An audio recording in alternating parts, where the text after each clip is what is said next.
So this screen is for tool change, mostly for ATC, automatic tool change setups on some of our models, as well as work offsets at the bottom. Conversational is basically wizards that you can pull up without having to go to whatever your CAM software is and programming it there. It's quick ones, for instance, cutting a square, cutting a circle, cutting a pocket, basic shapes. So it's a quick fix. I prefer to go and do everything from a drawing myself. Load file is pretty self-explanatory. All of your G-code is loaded onto your flash drive, whether you've manually put it onto the flash drive or used the Masso link system to do it via your network. There will be a video for that as well. So because Masso is not a Windows or PC-based operating system, it's a complete standalone. The flash drive that you put in acts as the hard drive for the Masso system. Okay, so all of your programs are on the hard drive. If you take the hard drive out, Masso has nothing to run. Okay, so you have to have a hard drive in. On that note, don't put a large flash drive into your system with a hell of a lot of information on it. Okay, Masso will take the time to try and read every single bit of information on there. And if you've got 16 gig, it's going to take you half an hour or longer to read it. So have a dedicated flash drive that only has your toolpaths on it. Toolpaths are really mostly small. You're looking at maybe about a meg or a little bit more. So it's quick for Masso to read.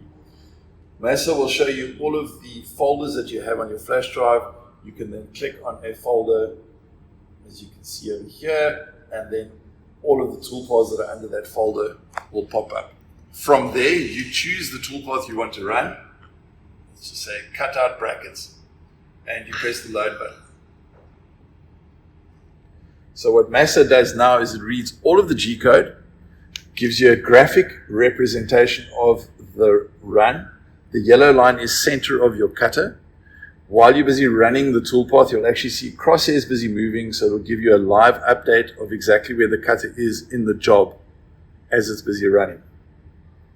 So once you've loaded your toolpath, okay, you go back to your F2, program in MDI, and if you can zoom in over there, you can see the G-code. Okay. Remember, guys, to control the feed rate, and the spindle speed as it's busy running the G-code, you got overrides. Control your feed at the top, control your RPM or your spindle speed. This feed rate control is separate to this feed rate control. Okay, the one in the program in MDI, click on it, is only applicable to what's busy happening while the machine is running your G-code. Okay, in the jog and probing button, this controls your free movement. In other words, what you're controlling yourself, not G-code control. So for whatever button we're busy moving, that is affected over there. Okay, but this feed over here does not control what's happening while you're actually busy cutting.